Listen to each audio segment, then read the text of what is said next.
Welcome back to Brick by Brick. Today we're going to be going through when and how you should sell your Lego investments when you're ready to make some profit. So one of the great benefits of Lego investing is you're able to take the set, hold on to it for a little while, wait until it retires, and then the longer you wait, generally the more it'll go up in value. Generally it doesn't go up in value quite as quickly as that first spike right after it retires, but it generally will continue to go up in value.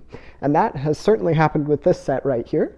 This is the Lego Stormtroopers Star Wars set, just the helmet set.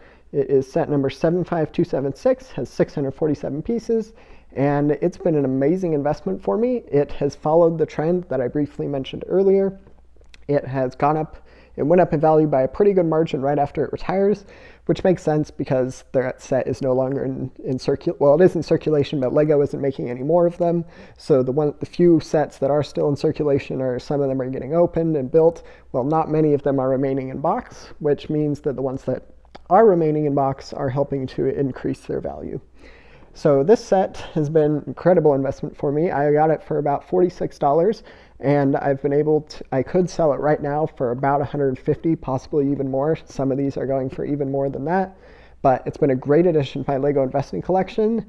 And I generally sell my sets on eBay. There's great ways to do it on a bunch of different sites. If the only one that doesn't really have a fee is if you were to just sell them like as a yard sale or whatever. But all the other online retailers and selling platforms require you to generally pay a fee. Amazon, I know, and eBay do it. For eBay, that fee ends up being about 13%, usually a little bit more. They end up charging like an extra $1 or something, depending on the size of the order.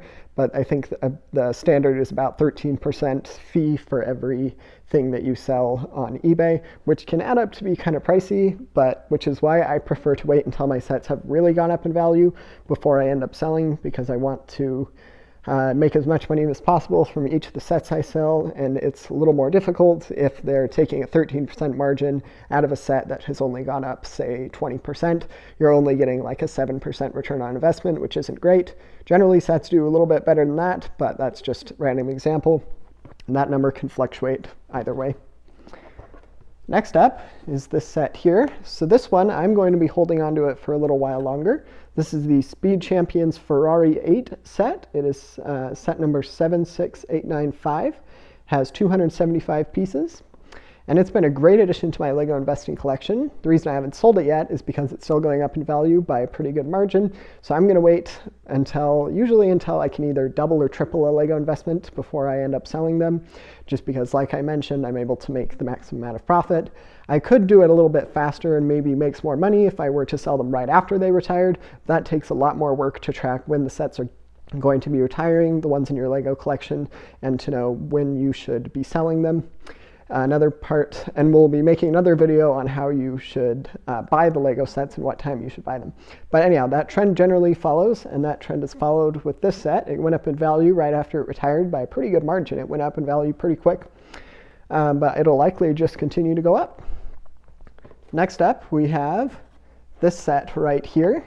This is Lego set 75262, the Imperial Dropship 20th Anniversary Edition.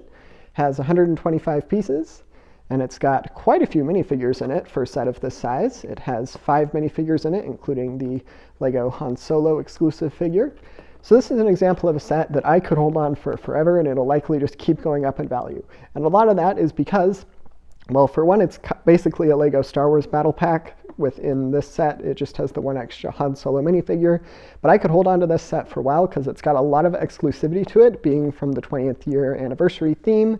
And people are willing to pay extra to collect that minifigure, plus to just collect all these Stormtroopers, as well as Stormtrooper Pilot, and the classic iconic build there that is kind of a replication of the older one from a little over 20 years ago now.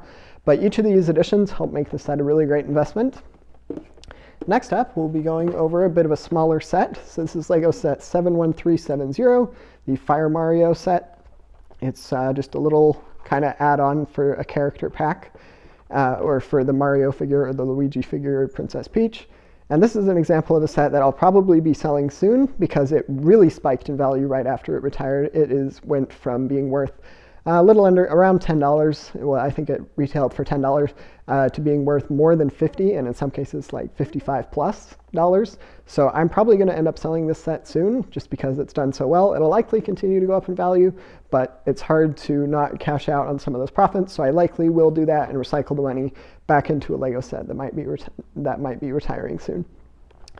And another example of a set is these two Lego Star Wars battle packs. So like I mentioned with the other battle pack, I like to hold on to these for quite a while because they likely just continue to go up in value. You never know how far they'll go up in value. So I'm going to hold on to these for a while. The other Lego Star Wars battle packs have done incredibly well. And so I'm pretty certain that that trend will continue with these Lego Star Wars battle packs. Of course, you can never tell, but the general trends seem to indicate that it'll do well. Next up, we'll go over this set right here. This is the AT-AT versus the Tanatom Microfighter set. Has, of course, those two builds in it. And this set has retired, but it's an example of one I'm going to hold on to for a little while longer, just because it's gone up in value for sure, but it'll likely continue to go up in value. Feel free to let me know if you have any questions, and don't forget to subscribe.